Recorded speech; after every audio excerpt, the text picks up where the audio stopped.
கள்ளக்குறிச்சி மாவட்டம் உளுந்தூர்பேட்டையில் திமுக மாணவர் அணி சார்பில் முன்மொழிக் கொள்கையை கொண்டு வரும் மத்திய அரசை கண்டித்து மாபெரும் கண்டன ஆர்ப்பாட்டம் உளுந்தூர்பேட்டை பிஎஸ்என்எல் அலுவலகம் முன்பு நடைபெற்றது. தொடர்ந்து மும்மொழி கொள்கையை எதிர்த்து துண்டு பிரசுரங்களை கடைவீதி விருத்தாசலம் செல்லும் சாலை பேருந்து நிலையம் உள்ளிட்ட பகுதிகளில் பொதுமக்கள், வியாபாரிகள், பயணிகள் ஆகியோருக்கு வழங்கினார்கள்.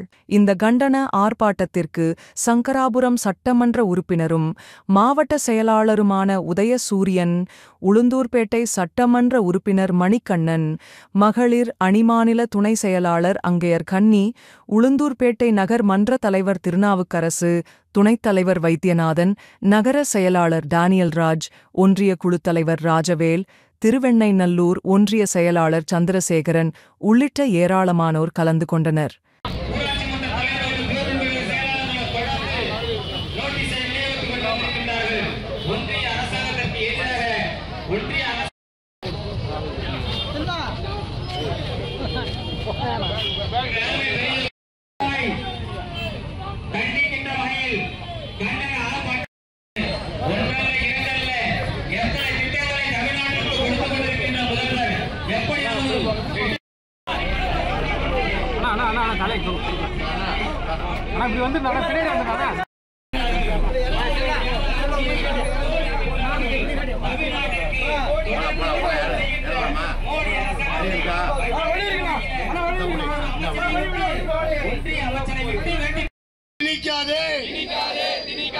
இந்தியை திணிக்காதே, திணிக்காதே, திணிக்காதே, சமஸ்கிருதத்தை திணிக்காதே, ஏற்க மாட்டோம், ஏற்க மாட்டோம், ஏற்க மாட்டோம், ஏற்க மாட்டோம், மும்மொழி கொள்கையை ஏற்க மாட்டோம், ஏற்க மாட்டோம், ஏற்க மாட்டோம், மும்மொழி கொள்கையை ஏற்க மாட்டோம், திணிக்காதே, திணிக்காதே, திணிக்காதே, திணிக்காதே, தேசிய கல்விக் கொள்கையை, தேசிய கல்வியை திணிக்காதே, திணிக்காதே, அனுமதியோம், அனுமதியோம், அனுமதியோம், அனுமதியோம், இந்தி திணிப்பை அனுமதியோம், அனுமதியோம், அனுமதியோம், இந்தி திணிப்பை அனுமதியோம்.